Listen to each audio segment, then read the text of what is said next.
World of Warfare presents the Tuskegee Airmen.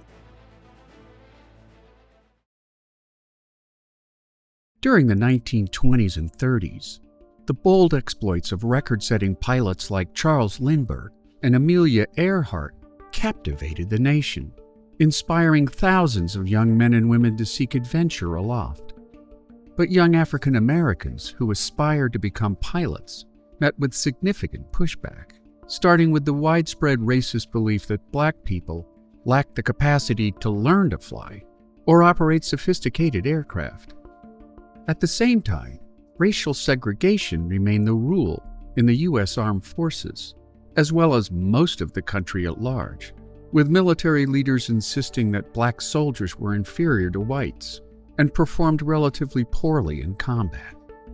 In September 1940, President Franklin D. Roosevelt made good on his campaign promise designed to win over black voters, establishing the Tuskegee Army Airfield in Tuskegee, Alabama, not far from the Tuskegee Institute founded by Booker T. Washington, both institutions nestled smack dab in the heart of the Jim Crow South.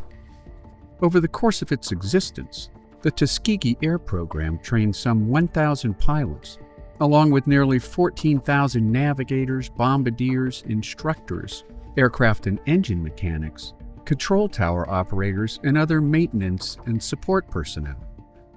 In April of 1942, the Tuskegee trained 99th Pursuit Squadron deployed to North Africa, where they flew second-hand P-40 Warhawk fighter planes, which were slower and more difficult to maneuver than their German counterparts.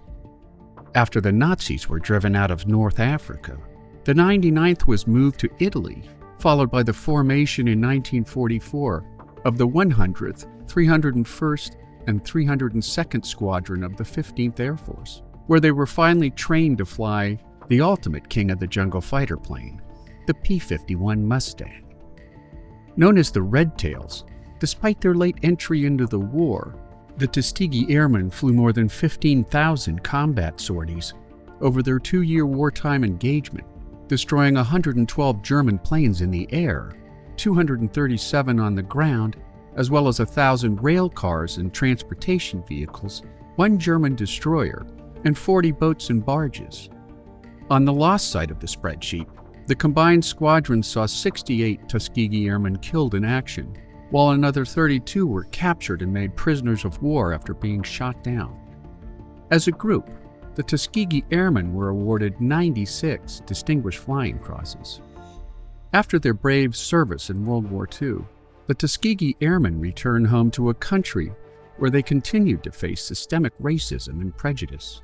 But they did represent an important step forward in preparing the nation for at least the racial integration of the military, which began when Harry S. Truman issued Executive Order 9981 on July 26, 1948, which officially desegregated the U.S. Armed Forces and mandated equality of opportunity and treatment for all American servicemen.